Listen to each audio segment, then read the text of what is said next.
Bonjour à ceux qui nous rejoignent pour cette dernière table ronde du Before du Gala des directeurs de la supply chain. Donc une journée prospective en fait, avec 4 tables rondes.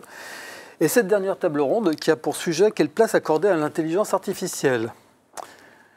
Vaste sujet, n'est-ce pas? Et pour en parler, donc 5 experts du sujet, experts ou utilisateurs ou directeurs supply qui se posent des questions sur le sujet. À qui je demandais de bien vouloir se présenter, en commençant par Delphine. Bonjour Delphine. Bonjour Jean-Philippe, Delphine Delattre-Gélé, je suis directrice supply chain et coach dans le secteur de luxe et cosmétiques. Très bien, merci. Mathieu.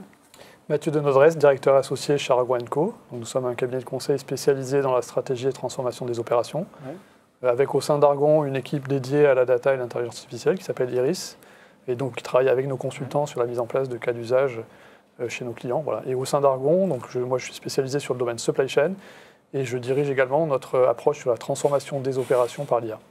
Très bien, merci. Guillaume. Bonjour Jean-Philippe, donc je suis Guillaume Desvaux, le président et fondateur d'iCargo Fondation.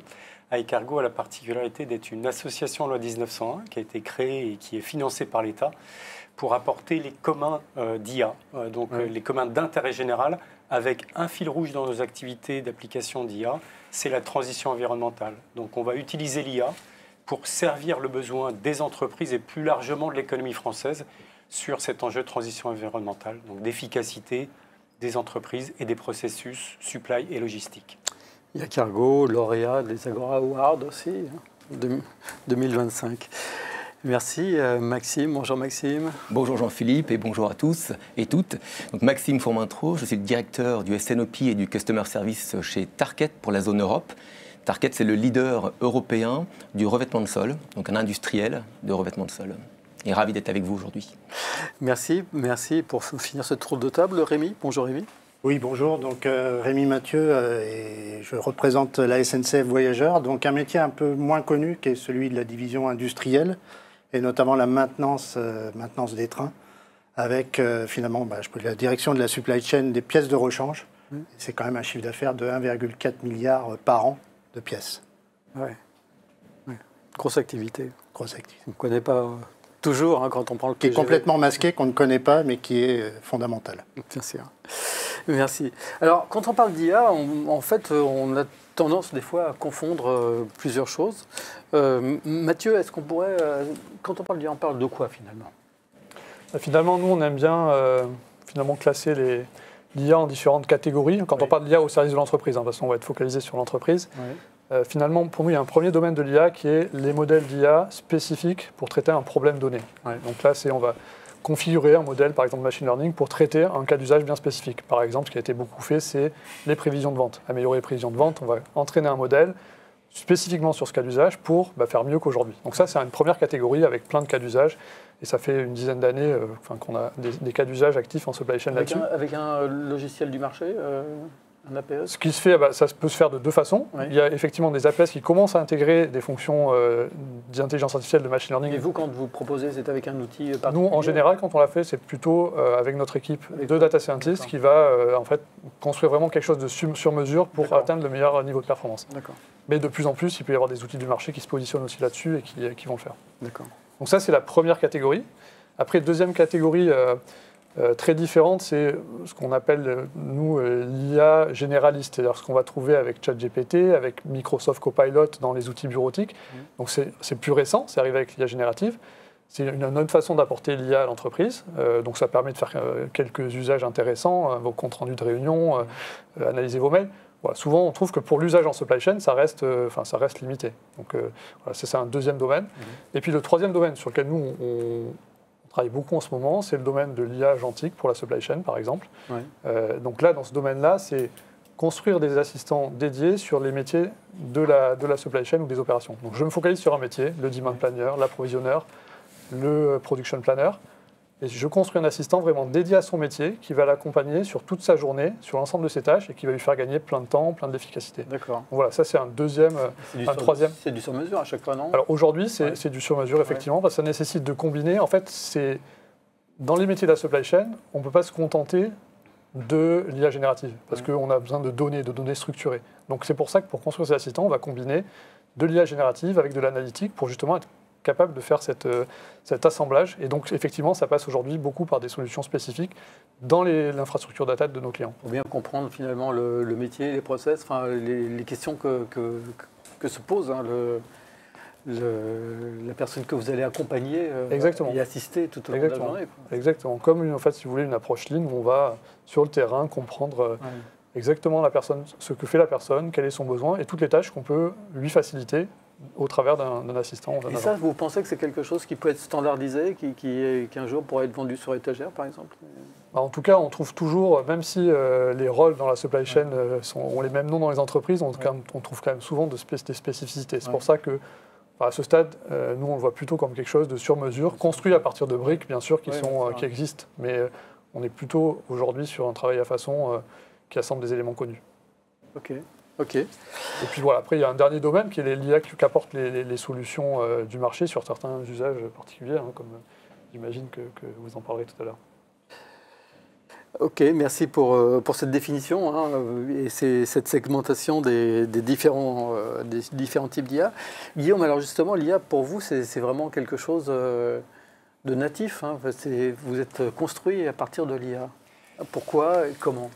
Alors, effectivement, iCargo est né de ce constat que le monde de la logistique et de la supply était face à des grands enjeux de productivité, de performance et de transformation.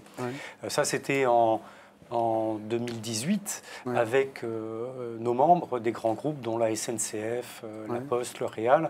Et partant de ce constat-là, on s'est dit deux choses. C'est qu'il y allait avoir des usages de l'IA qui allait être accaparé par les entreprises. Et puis, face à des enjeux qui dépassaient les entreprises, qui étaient des enjeux sociétaux, il fallait construire des outils collaboratifs qui allaient permettre de transformer le système dans sa globalité. Donc, on utilise, comme l'a dit Mathieu, tous les champs de l'IA.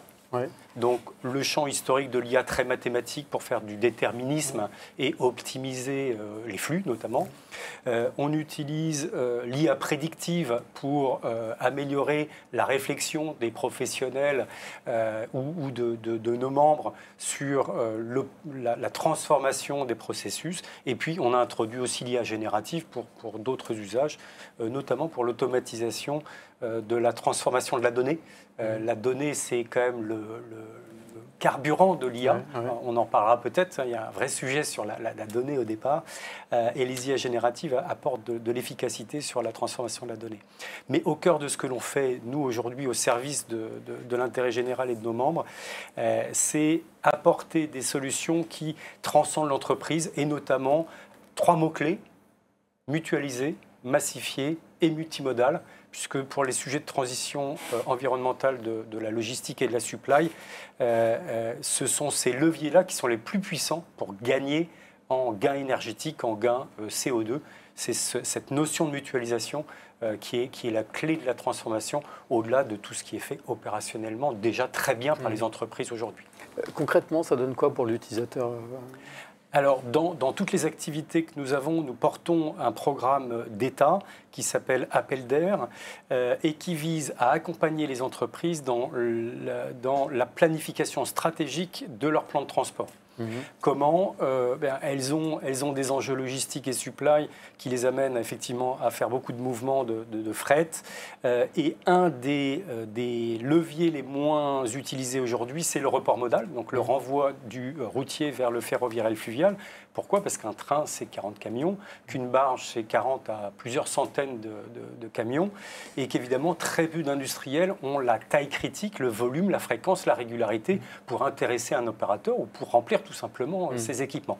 Dans une logique un peu naïve, blablacar, statistiquement, si on s'y met à plusieurs, à ce moment-là, on a le potentiel de se dire qu'on aura les volumes.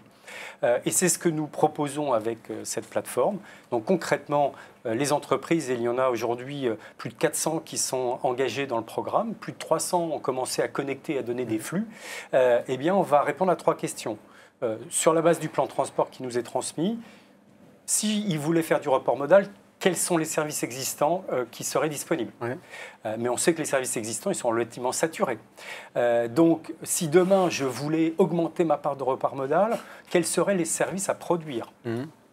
Mais là aussi, je ne peux pas remplir un train. Et la troisième niveau, et c'est là où l'IA prend toute sa puissance, si demain je voulais m'associer à d'autres, quels seraient dans les milliards de combinatoires des ordres de transport que l'on a, seraient les optimums pour constituer des trains à plusieurs, pour remplir avec, je ne vais pas citer de marque, mais des grands du retail, des grands de l'industrie, des volumes suffisants pour constituer des trains, ou bien un autre cas d'usage, des retours qui sont malheureusement assez souvent à vide. Donc voilà, c'est à ces questions-là qu'on répond aujourd'hui grâce à cette plateforme. Je comprends que vous disiez tout à l'heure que ça commence par la data, parce qu'effectivement, pour vraiment, quand on appuie sur le bouton, il faut déjà avoir une base de données, je pense, qui est mise à jour et vraiment nettoyée, quoi. Alors les ingrédients clés, c'est avoir la donnée, ordre de transport pour simplifier. Donc ça, c'était une gageure. Et aujourd'hui, comme on a des centaines d'entreprises qui nous suivent, on a réussi à montrer qu'on pouvait créer un cadre de confiance où les entreprises conservent leur confidentialité d'activité, mais arrivent à collaborer entre elles. On est le tiers de confiance dans ce cadre-là. Le deuxième, c'est le nettoyage de cette donnée et la fiabilisation de cette donnée. Et puis, peut-être la prouesse, c'est ce que l'on développe depuis quelques années, notamment avec un laboratoire de l'école des ponts et chaussées. C'est toute l'algorithmique complexe qui mixe, pour revenir un petit peu sur votre question initiale, qu'est-ce qu'on utilise dedans, dans les ingrédients des IA. On va utiliser un domaine de l'IA qui est historique, qu'on appelle la recherche opérationnelle, qui est beaucoup plus des maths déterministes que des outils auto-apprenants, avec de l'IA de nouvelle génération qui, elle, effectivement, arrive à s'auto-programmer, en tout cas à faire des découvertes non supervisées dans les données pour explorer des champs de possibilités absolument gigantesques. C'est le mix entre les deux de ces technologies-là qui permettent de répondre aux questions qu'on se pose et de le faire dans un temps de calcul à peu près raisonnable. Parce que si on avait quelques siècles, on pourrait couvrir toutes les possibilités. Ce n'est pas le but. Ouais. J'imagine que vous êtes parti du constat que les entreprises n'ont pas beaucoup recours n'ont pas suffisamment recours au multimodal parce que c'est compliqué, le multimodal, et qu'un outil finalement qui leur permettrait d'avoir une vision beaucoup plus simple des flux multimodaux leur permettrait d'y accéder plus facilement, c'est ça? Oui, je pense que les deux éléments, le premier, c'était un outil d'aide à l'analyse stratégique. Ouais. Et aujourd'hui, les entreprises ne le faisaient pas parce qu'effectivement, il y a eu beaucoup de déceptifs sur ce sujet. Là, on enlève la barrière d'effort à produire pour produire cette analyse stratégique d'identification du potentiel. Et puis la deuxième, comme je l'ai évoqué, le mot-clé qui n'avait jamais été tellement exploré, c'était mutualisation. Et donc, c'est la capacité à se mettre à plusieurs, à identifier les potentiels. Enfin, pas de naïveté dans ce que l'on fait. On n'a pas tout résolu dans la mise en œuvre de la multimodalité. Il y a évidemment des contraintes opérationnelles que la SNCF connaît bien, que ce soit sur le voyageur ou sur le fret. Ça veut dire qu'il faut les infrastructures, la disponibilité des sillons, les matériels. Voilà. Ça, aujourd'hui, la plateforme n'y répond pas. Mais elle permet d'amener les entreprises jusqu'à cette phase de réflexion qui dit « je vois l'intérêt ». Et je suis prêt maintenant, peut-être, à mettre un peu d'énergie pour essayer d'aller un cran plus loin. Merci. Maxime, l'IA, c'est déjà en place chez Tarkett? Ou vous êtes en phase de réflexion? Oui, alors merci de la question. C'est effectivement en phase de réflexion aujourd'hui. Il y a beaucoup de questions qui se posent. Ce qu'on trouve chez Tarkett, c'est qu'effectivement, on sent une forte volonté du management de se dire il faut qu'on s'y mette, qu'on découvre, qu'on teste. Et actuellement, on est dans ces phases d'études de différentes situations, et notamment de la recherche des cas d'usage, des use cases, comme on dit, de façon à voir en quoi l'IA peut aider dans notre quotidien, en fait, dans la recherche toujours de performance. On sait qu'en supply chain, on est toujours dans la recherche d'équilibre entre le service, les stocks, les coûts, et comment l'IA va pouvoir nous aider concrètement dans l'optimisation ou l'amélioration de ce triptyque. Donc on est dans ces phases-là actuellement. Vous en êtes encore au niveau de l'interrogation, vous n'avez pas encore... Alors, non, l'interrogation a amené aujourd'hui un certain nombre de pilotes dans certains use cases. Un exemple, on en parlait justement précédemment, dans la partie relation client, comment est-ce que l'IA peut optimiser toute notre intégration de commandes. Chez Tarkett, on travaille dans le bâtiment. on a une grande variété de clients qui sont parfois des clients de petites et moyennes entreprises qui n'ont pas forcément des structures où on peut faire de l'EDI. Et donc, on reçoit des bons de commande de façon très variée, et dans laquelle l'IA, par la reconnaissance, la détection du code client, du prix, de l'adresse de livraison, de la quantité et du produit également, va nous permettre de faciliter l'intégration d'une grande partie de nos commandes de façon juste. Donc c'est une aide à la chargée de clientèle, par exemple, dans son travail, de façon à pouvoir ensuite gagner du temps, le consacrer plus aux clients et faire des nouvelles tâches à valeur ajoutée, comme de la vente additionnelle ou des choses comme ça. Ça, c'est un POC, hein. C'est quelque chose. C'est un pilote qu'on a lancé, qui est déjà en place sur une de nos filiales, et on s'apprête à le déployer dans d'autres filiales sur l'Europe. Parce que du coup, ça... Le résultat était probant, finalement, et après quelques mois, voilà, la décision a été de déployer plus massivement cette initiative. Mais c'est un exemple parmi d'autres. On en parlait tout à l'heure aussi de la partie agent. Comment est-ce qu'on peut aider aussi nos équipes commerciales dans le renseignement d'informations, qu'elles soient générales, ou pour faciliter leur intégration de visites clients dans nos CRM, de façon à avoir une donnée de plus grande qualité et travailler ensuite vers la forecast, qui est aussi un troisième use case qui est souvent mis en lumière. Aujourd'hui, vous avez sur les prévisions, vous avez un produit standard, enfin quelque chose... Oui, on a un produit aujourd'hui qui s'appelle OMP Forecaster, mais sur lequel on a engagé un certain nombre de réflexions pour pouvoir moderniser, être plus performant, et on aimerait pouvoir y ajouter une touche d'IA, notamment dans la partie machine learning, donc algorithme, mais également l'intégration de données plus portefeuille de commandes ou CRM, donc pipeline de projets, qu'aujourd'hui nos équipes utilisent, mais manuellement, pays par pays, c'est très fastidieux, sans donner d'amélioration, de résultats très probants. Donc comment est-ce que l'IA là-dessus pourrait nous aider? Et voilà, on a l'ambition de pouvoir avancer en tout cas dans ces réflexions, et j'espère qu'on fera un MVP prochainement pour la suite. Oui, et puis que vous viendrez ici nous en parler aussi. Avec plaisir, avec plaisir, Jean-Philippe. Voilà, donc chez Tarkett aujourd'hui, on sent vraiment une forte volonté de se mettre sur ces sujets, et de raisonner vraiment en quoi cela va m'aider dans ma recherche de performance. Et la performance, c'est l'amélioration de ma satisfaction client. Donc, c'est le développement du business. Voilà. Comment est-ce que la supply chain peut être un avantage concurrentiel grâce à l'IA dans les résultats qu'on peut avoir, quoi. Très bien, intéressant. Rémi, chez vous, à la SNCF, pour les pièces détachées, c'est déjà quelque chose aussi qui est mis en place ou c'est en réflexion encore? Alors, on a développé déjà depuis c'est en service depuis plus de 2 ans, une aide à la décision pour tout ce qui est ordre d'achat, parce que finalement, la maintenance, c'est énormément de références, peu de volume par référence et beaucoup de fournisseurs. C'est-à-dire que souvent, il y a un fournisseur, beaucoup de mono-fournisseurs. Donc 160 000 références, 600... Parce que c'est très spécialisé, quoi. Très spécialisé, puis ça a été défini lors de la construction des trains, et on conserve les trains pendant 40 ans. Donc en fait, on a finalement un panel de fournisseurs très large, des faibles volumes, beaucoup de références, et finalement une data qui est extrêmement diverse, dispersée, peu fiable.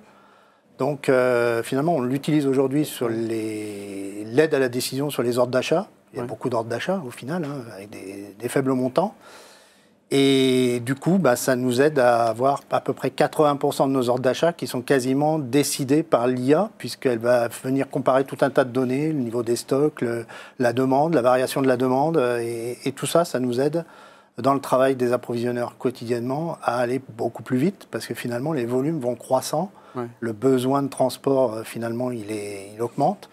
Les trains ont une durée de vie de plus en plus longue, donc du coup, voilà, il y a plus de besoin de maintenance. Mais là aussi, il faut une data nettoyée au jour le jour. Alors, c'est vraiment le problème. Aujourd'hui, on veut l'utiliser dans la prévision. Le problème, c'est qu'on a aujourd'hui une fiabilité des données de prévision qui tournent autour de 35-40%. Ah oui, c'est pas beaucoup. C'est pas beaucoup. Dans le domaine de la maintenance, c'est extrêmement problématique. Je ne suis pas le seul mainteneur avec cette difficulté-là.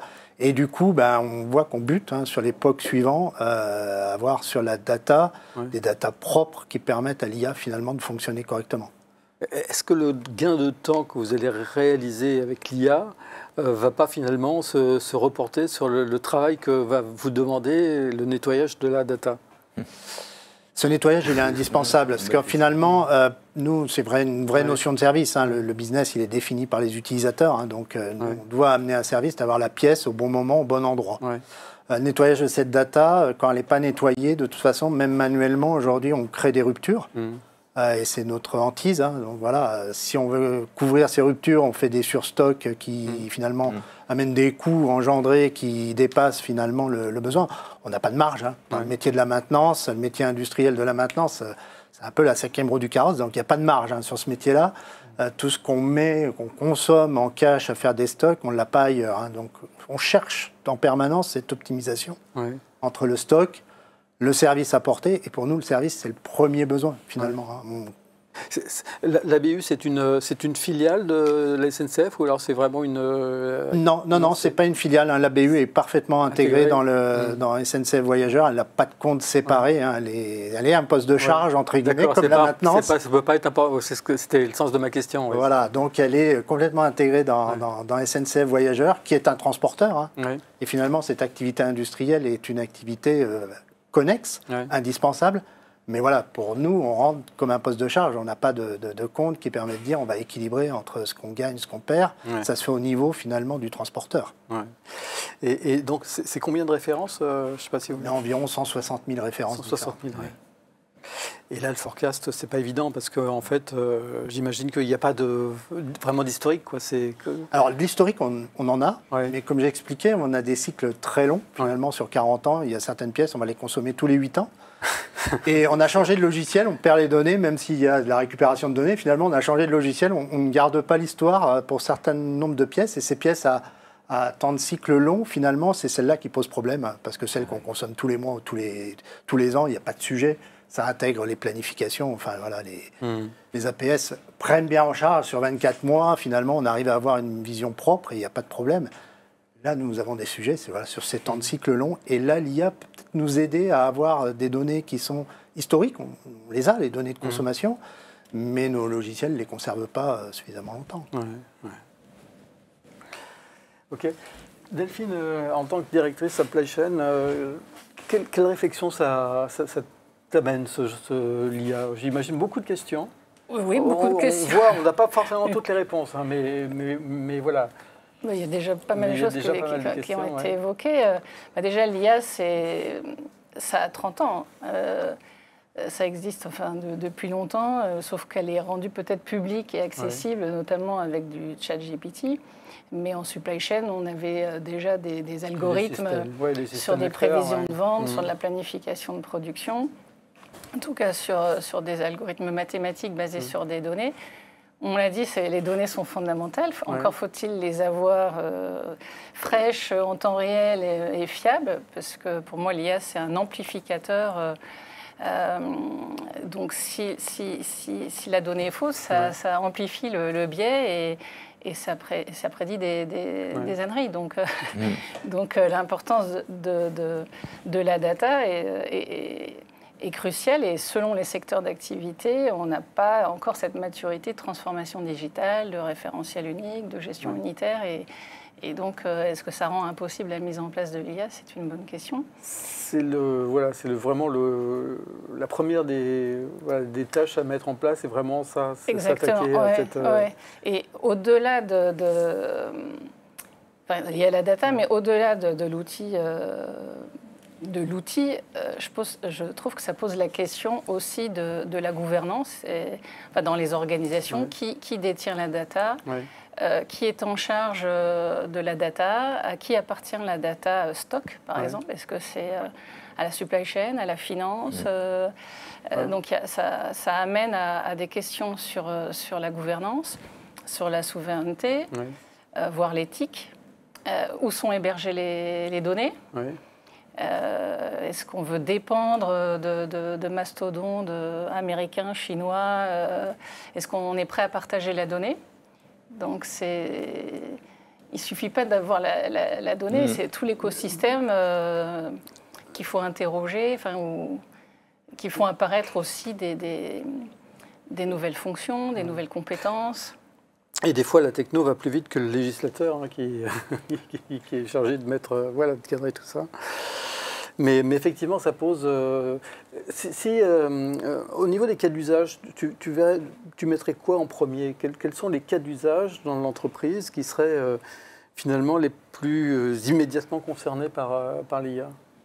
On a parlé tout à l'heure des prévisions. Est-ce que ça serait ça? Est-ce que ce serait de l'optimisation de transport? Est-ce qu'il y a des sujets pour lesquels tu penses que l'IA peut rendre tout de suite une amélioration à l'entreprise? Alors, l'IA a définitivement aidé à optimiser notre quotidien, notamment dans l'analyse de la donnée et pouvoir très vite identifier une amélioration dans les prévisions de vente. Maintenant, depuis au moins 30 ans, on n'a jamais eu ou vu une prévision qui était une prévision, exacte. Donc, par définition, la prévision est fausse. Donc, on a optimisé, mais moi, je ne vois pas l'IA comme une fin. En fait, je la vois plus comme un moyen de soutenir la supply chain. Et la supply chain sert une société. Oui. Et la question que j'aurais envie de poser, c'est quelle est la société de demain et comment on s'adapte à la société de demain. Et ça répondra à en quoi l'IA doit répondre aux enjeux de demain. Oui. Mathieu, comment un cabinet conseil répond justement à des clients qui viennent vous voir et qui posent justement un certain nombre de sujets comme ça, qui touchent à la fois aux opérations, mais aussi qui soulèvent des questions à la fois éthiques, juridiques? Alors, effectivement, un de nos rôles clés, ça va être d'aider nos clients, de guider nos clients par où commencer, en fait, par quel sujet commencer, quelles sont les priorités, en croisant justement une compréhension des enjeux de l'entreprise, exactement ce que disait Delphine, sur comment on projette, qu'est-ce qu'on attend de l'entreprise. Donc, construire quelque part, identifier les sujets prioritaires. Effectivement, en supply chain, souvent, on va retrouver fiabiliser les prévisions de vente, on en a parlé, on va parler de... quand on parle d'IA agentique du service client, des approvisionnements qui arrivent souvent dans les priorités parce que c'est des métiers où il y a beaucoup de tâches à non-valeur ajoutée ou qu'on peut grandement améliorer avec l'IA. Donc voilà, une première chose qu'on peut apporter, c'est celle-là. Après, on a évoqué le sujet de la data. Donc on l'a dit, la data, c'est la matière première de tous ces sujets-là.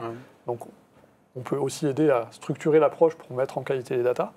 Et là, il faut voir quelque part, il y a le lien entre les data et l'IA, il est un peu de différentes natures. C'est-à-dire que pour faire marcher des modèles d'IA, il faut de la data de qualité. Mais d'un autre côté, l'IA agentique est un moyen aussi de mettre en qualité la data. Parce qu'on peut justement mettre en qualité de la data, c'est l'analyser, identifier des problèmes et potentiellement faire tout un tas d'actions manuelles pour corriger cette data-là. Et donc là aussi, l'IA, dans certains cas, on va mettre en place des agents qui vont aider à fiabiliser la data. Donc c'est un peu un cercle vertueux quelque part. Donc notre vision, c'est qu'il ne faut pas forcément attendre d'avoir toutes les datas à l'état de l'art et parfaites pour commencer à travailler sur l'IA. Parce que l'IA, en particulier l'IA agentique, n'a pas forcément besoin d'une rigueur de data aussi forte que les modèles spécifiques. Oui. Chez vous, alors on me dit qu'il y a une question. Alors je me tourne vers la régie. Alors bonjour à tous. Alors la question c'est: est-ce que l'IA ne permettrait pas d'optimiser justement la maintenance en passant en mode plus conditionnel au lieu de préventif ou prédictif avec les outils type IoT? IoT. Vous avez compris la question? Oui. Ok, on parle de maintenance, donc je laisse la parole à Rémi. Oui, alors, en effet, l'IA, aujourd'hui, on commence à l'introduire dans le sujet de la maintenance, notamment pour capitaliser toutes les données de l'historique de ce qui s'est passé. Parce que finalement, on a tous les ordres de réparation, on a finalement des solutions sur les pannes et toutes les réparations qui ont pu avoir lieu. Et l'IA est capable d'analyser toutes ces données et de les structurer. Oui. Et derrière, d'avoir finalement des algorithmes de dépannage beaucoup plus fins et d'aller très rapidement sur de la maintenance corrective. Ça, c'est la corrective.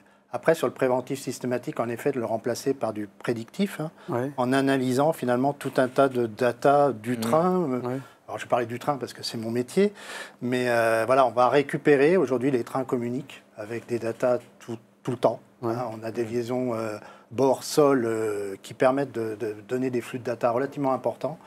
Et ça nous permet aujourd'hui de faire rentrer les trains uniquement pour le besoin de maintenance.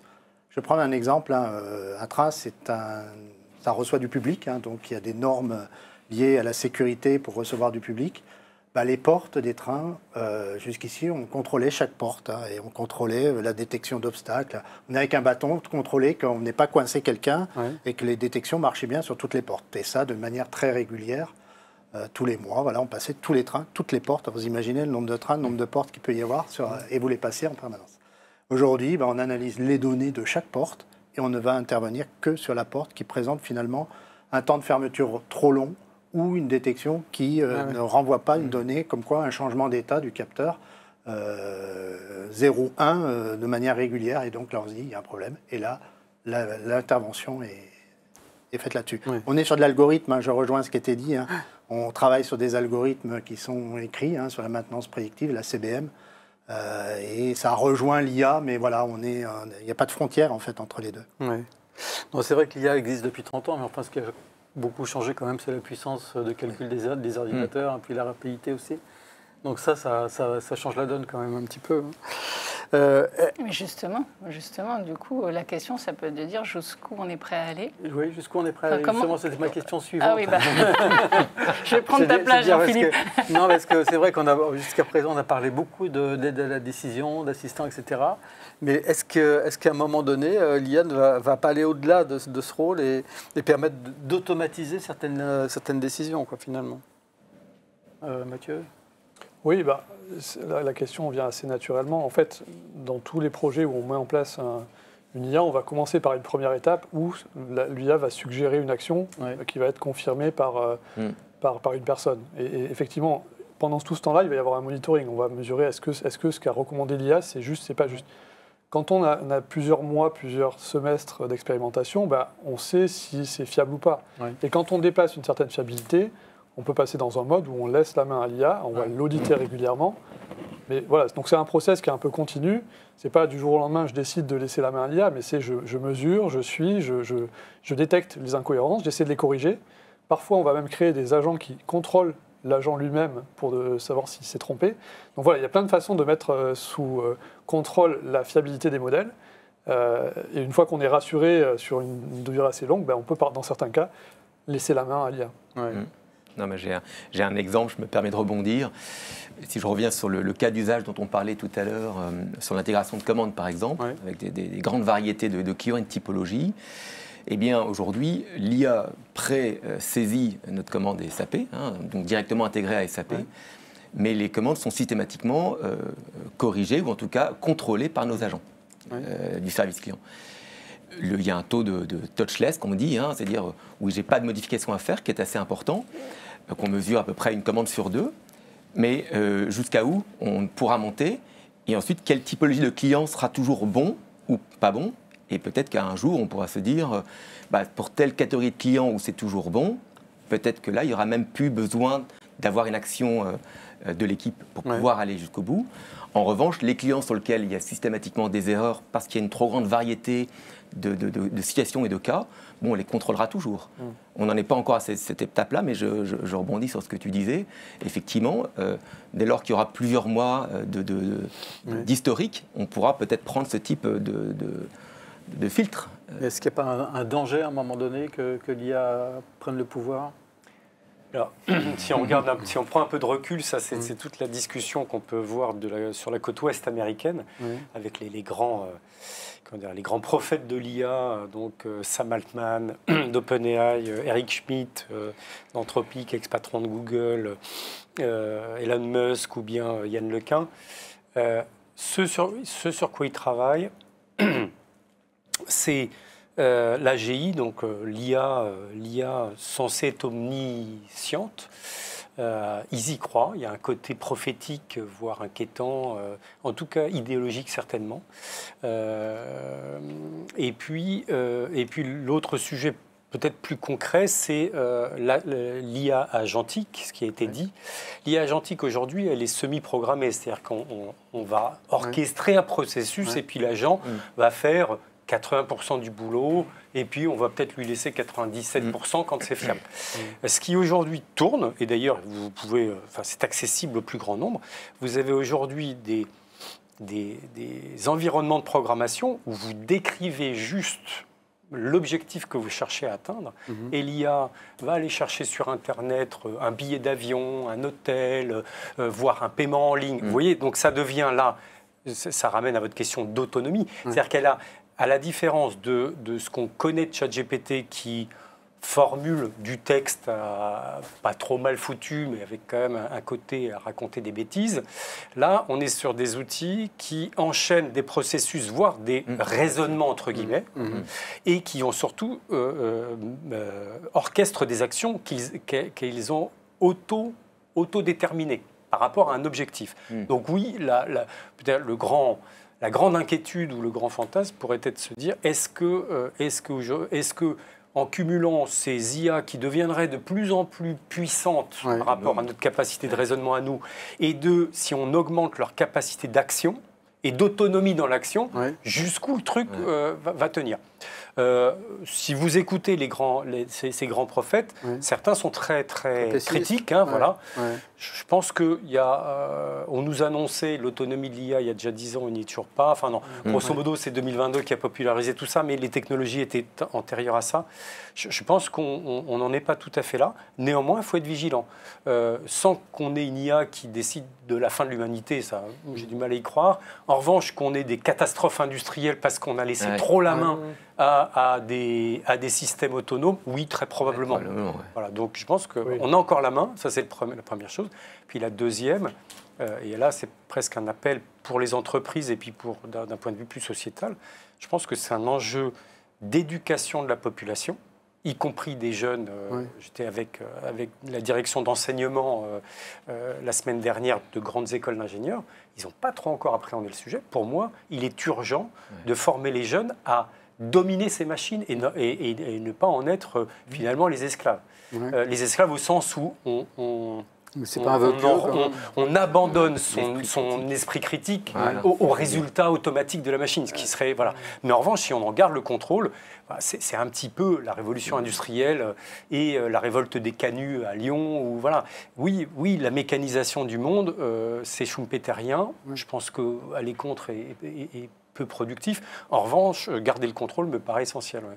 Mais c'est la facilité aussi, l'IA. Mais pour rebondir. Et la paresse, du coup. Pour rebondir pour ça, justement, pour faire face à ce risque de paresse, parce qu'effectivement, nous, on est d'une génération, on a connu le avant. Donc on a eu la chance d'avoir des études, on a un esprit critique sur ce que l'IA peut nous proposer comme information. Imaginez les jeunes qui naissent aujourd'hui ou qui ont 10 ans, ils vivent dedans. Donc, est-ce qu'ils auront le bon esprit critique pour pouvoir faire la part des choses sur des propositions et d'avancement? Donc, je pense que la clé va être vraiment de voir comment notre système éducatif prend cette vague ou ces opportunités pour amener des formations au collège, au lycée ou dans les études supérieures, pour que nos futures générations aient les bons outils et arrivent à les utiliser à bon escient. Et même nous, dans les entreprises ou à titre privé, c'est de prendre du temps pour se former, comprendre, tester. On dit toujours un test and learn ou apprendre en marchant. Je pense que c'est un vrai défi aussi qu'on doit aujourd'hui adresser pour toutes les générations et en commençant aussi par nous. Donc l'aspect de la formation, pour moi, est vraiment clé dans les années à venir, en fait. C'est vrai. Je voulais rebondir sur... je partage complètement ce qui vient d'être dit. Et pour moi, l'humain et la place de l'humain est fondamentale et on doit rester maître de la décision, de la responsabilité. Je prends l'image toute bête de l'IA que j'apparenterais à un GPS. C'est un outil qui sait tracer et optimiser pour aller d'un point A ou un point B.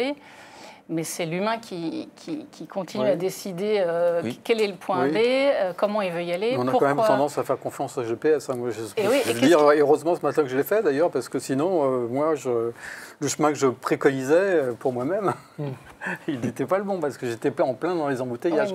Là, le GPS il m'a permis de contourner l'embouteillage. Réciproquement, le GPS, il plante.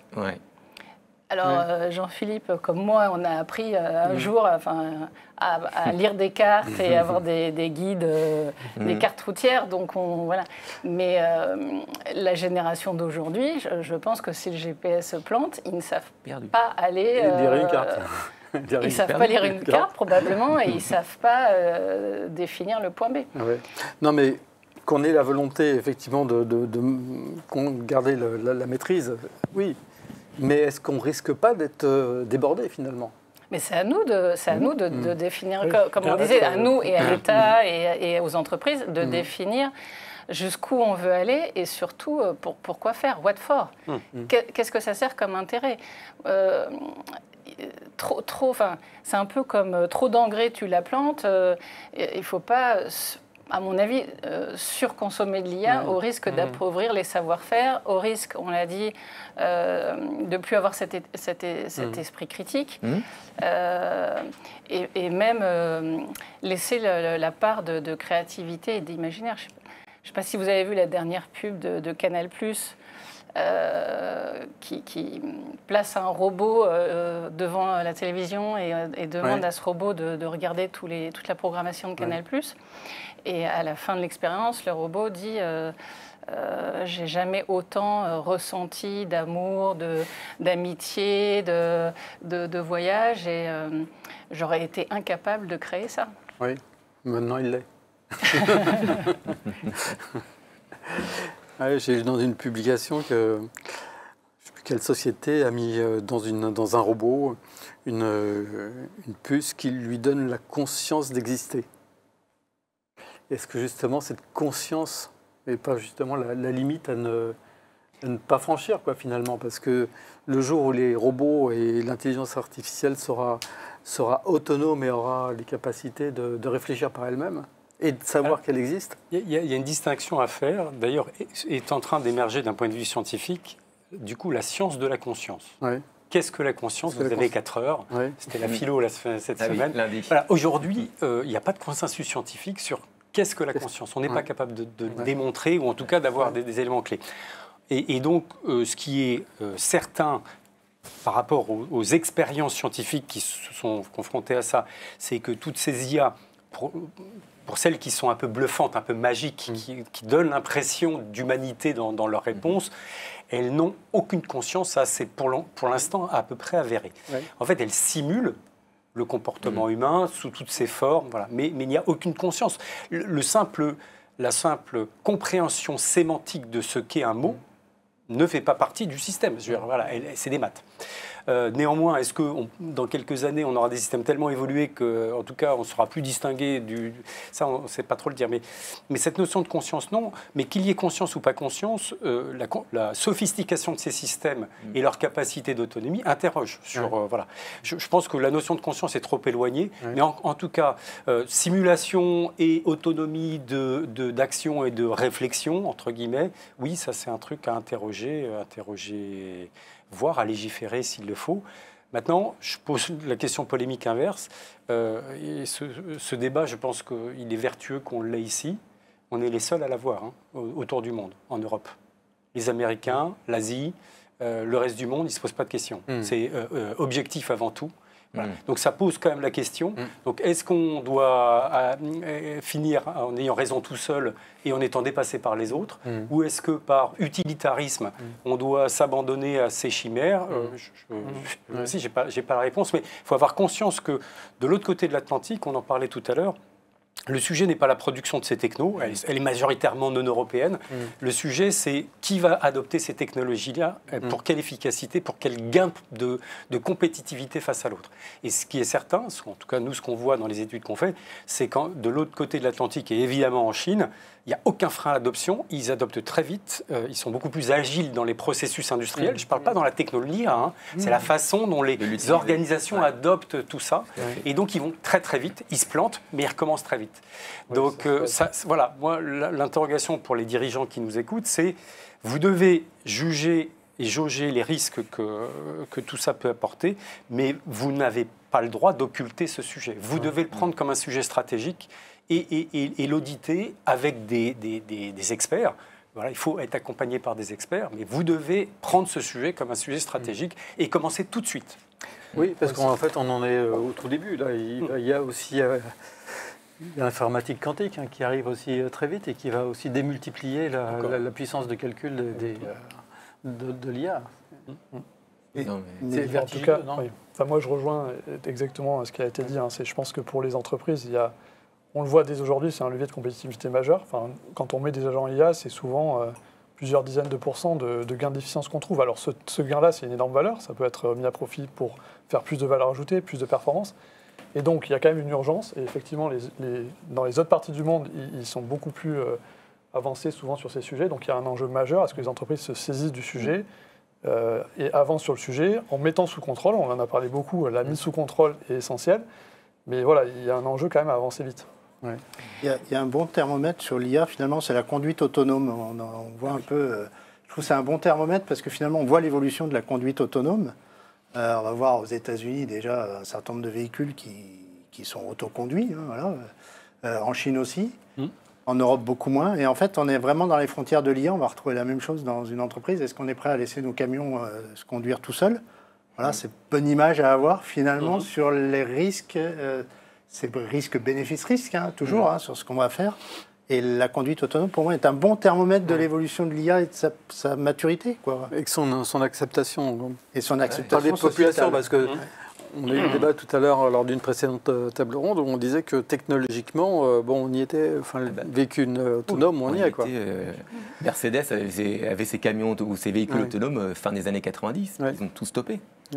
Puis aujourd'hui, c'est comme ça, et les Mercedes maintenant ont du retard. Donc en fait, je crois que la question de l'adoption et de l'UCA d'usage est essentielle. En fait. Même si on ne maîtrise pas la techno à la base, mais qu'on a le bon cas d'usage, je vous rejoins totalement, et c'est là où il faut aller, et il ne faut pas attendre, c'est maintenant. Il faut investir, il faut passer du temps, il faut se renseigner, se faire conseiller et tester, je pense. C'est vraiment les mots importants, je pense. Il n'y a pas des instances supranationales là, qui légifèrent, enfin, tout au moins qui prennent, qui ont la possibilité d'avoir une action auprès des gouvernements pour justement mettre des limites à tout ça? Alors, je suis par ailleurs administrateur du Hub Francia, qui est une association qui regroupe aussi bien des institutionnels que des entreprises pour regarder et accompagner le développement de l'IA au niveau français, et on est très connecté à l'Europe et à la Commission européenne. Il y a eu beaucoup de législations qui sont sorties européennes ces 3 dernières années, le dernier étant l'AI Act, donc, qui n'est qu'une première version, qui est perfectible, on peut en discuter, mais l'Europe, est la première zone, on va dire, politico-économique à avoir légiféré sur le sujet, et je pense, comme le RGPD, on sera un petit peu les fers de lance des législations à l'extérieur. Les orientations sont plutôt pertinentes. Ce que j'entends comme reproche venant de l'industrie, c'est que, en fait, ça demande aux industriels de courir avec des boulets aux pieds, là où, de l'autre côté, ils ont des super chaussures de course, quoi. Voilà, donc, bénéfice-risque, encore une fois, je pense qu'il faut qu'on légifère, mais le cadre est peut-être... Et puis, il a toujours un temps de retard. Voilà. Le problème, c'est que le cadre juridique a un temps de retard par rapport à la technologie. Moi, je voulais rebondir avec une question fondamentale. L'IA qui a été utilisée pour optimiser la productivité et qui nous a fait gagner du temps, qu'est-ce qu'on a fait de ce temps de gagné? Est-ce qu'on a un sentiment de travailler moins? Est-ce qu'on a libéré du temps pour faire autre chose et notamment plus de loisirs, de plaisir? Oui. Je pense que la même question s'est posée au moment de l'automatisation. Forcément, on n'a pas forcément la réponse à ça. Alors, en tout cas, un prix social et puis un prix environnemental aussi. Donc, c'est aussi à nous de réguler, alors les législations, mais aussi à un niveau entreprise. Encore une fois, comment on veut utiliser l'IA, jusqu'où, pour servir quel enjeu. Et à mon sens, que ce soit au niveau de la société, de l'entreprise ou des gouvernements, de mettre la bonne IA au bon endroit, au bon moment, dans la bonne quantité.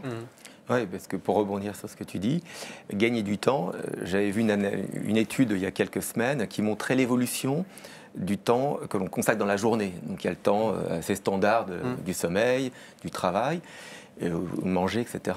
Et puis des loisirs. Et puis subitement, il y a 20 ans, on voit le réseau social, le temps passé devant les écrans en fait, et qui est devenu, devant tout, le temps sur lequel on passe le plus de temps en fait, l'objet sur lequel on passe le plus de temps. Donc si c'est gagner du temps grâce à l'IA, mais pour finalement passer son temps 5 ou 6 heures à scroller, etc., est-ce que c'est ça notre but ou ce vers quoi on veut aller? Il y a une vraie question ici qui est importante à répondre parce que voilà, ça la pose et je pense que ça permet aussi de reposer la question de quelles sont les priorités vers lesquelles on veut avancer en tant que société, entreprise ou dans sa vie familiale ou personnelle. Donc, comment est-ce qu'on alloue le temps qu'on pourrait gagner grâce à la robotisation, l'optimisation et tous les différents services de l'IA qu'elle pourra nous proposer. Donc c'est vrai que c'est une vraie question philosophique aussi, ça. Eh bien, le but, c'était effectivement de se poser ce genre de questions pour en débattre. Alors, on s'est un peu éloigné de la supply chain, là, il faut dire. Mais bon, ces questions-là sont intéressantes. On n'est pas tellement éloigné, parce que l'IA, finalement, chez vous, IA Cargo, c'est vraiment votre quotidien. Et je pense que ça va le devenir aussi dans un bon nombre d'entreprises. On a vu Tarkett, SNCF. Et puis, bien sûr, les consultants qui ne manqueront pas. Mais pour vous, les consultants, c'est plutôt du business, l'IA en ce moment, non? Parce qu'on vous interroge beaucoup sur ces sujets-là. Oui, de toute façon, nous, on voit ça comme c'est un sujet de transformation qui est émergent. Mais c'est un sujet de transformation, une vraie transformation profonde d'entreprise. C'est pas juste apporter des outils, c'est vraiment transformer les processus. Donc voilà, nous, on voit comme un vrai sujet de transformation et effectivement comme un sujet sur lequel on peut apporter beaucoup à nos clients sur les prochaines années. Mais enfin, on voit encore aujourd'hui beaucoup de questions et puis finalement quelques réponses, mais je pense que la majorité des réponses restent encore à venir. Oui, il y a encore beaucoup d'incertitudes sur ce sujet qui évoluent tous les jours, effectivement. Eh bien, un grand merci pour ce débat, pour nous avoir apporté votre éclairage. Merci à vous de l'avoir suivi, merci d'avoir suivi cette longue journée consacrée dans le cadre du Before des directeurs de la supply chain, une journée consacrée aux évolutions qui vont transformer, qui ne manqueront pas de transformer le monde de la supply chain dans les 5 années à venir. Merci d'avoir suivi cette journée et à très bientôt sur le plateau de Supply Chain Village.